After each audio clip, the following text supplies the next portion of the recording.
Have a blessed day mga bayan. Welcome back pa sa aking channel, FW Vlogger. Grabe ito mga bayan, nagulat ang buong mundo sa pangyayari ito dito sa Saudi Arabia. Dahil ang napakainit na disyerto dito ay inulan po ng snow.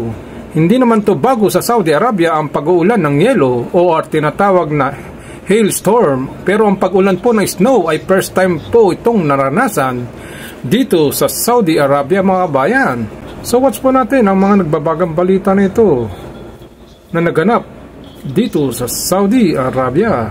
Abulaga ang mga taga-Saudi Arabia nang baluti ng snow ang kanilang disyerto. Narito ang Frontline News Abroad.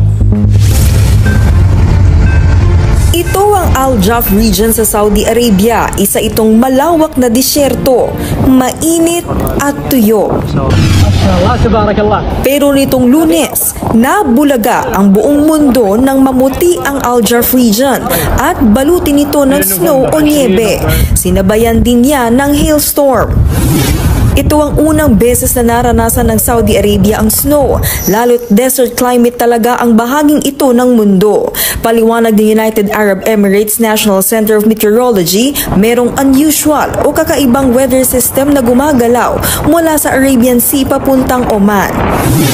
Yan daw ang posibleng dahilan kung bakit biglang bumaba ang temperatura sa bahaging ito ng Saudi. Dahil dyan, nagkakaroon ng mga pag-ulan na may kasamang yelo. Nagbabala rin ang Weather Bureau na magkakaroon pa ng severe weather system sa mga susunod pang araw. Sa unang pagkakataon, nagka-snow sa isang disyerto sa Saudi Arabia. At mismo mga otoridad ay nagulat sa kakaibang fenomeno na yan. Ayon sa United Arab Emirates National Center of Meteorology, ang biglaang pag-snow ay maaaring dulot ng low pressure system na umiiral mula sa Arabian Sea pa Oman. Nakararanas din ang lugar ng mabibigat na pag-ulan kasabay ng hailstorm. Nagbabala naman ang Saudi Weather Department na maaari pang sumungit ang panahon sa mga susunod pang araw. Tama niya mga kabayan, dahil ngayon po ay magtataglamig na naman dito sa Saudi Arabia. Nagbabago na naman ang klima. Pero ang mga kababayan nating Muslim ay iba ang tingin dito.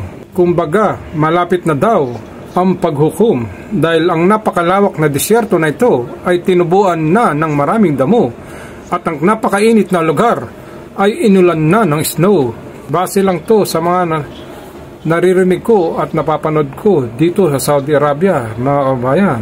Maraming salamat sa inyong panonood mga kabayan.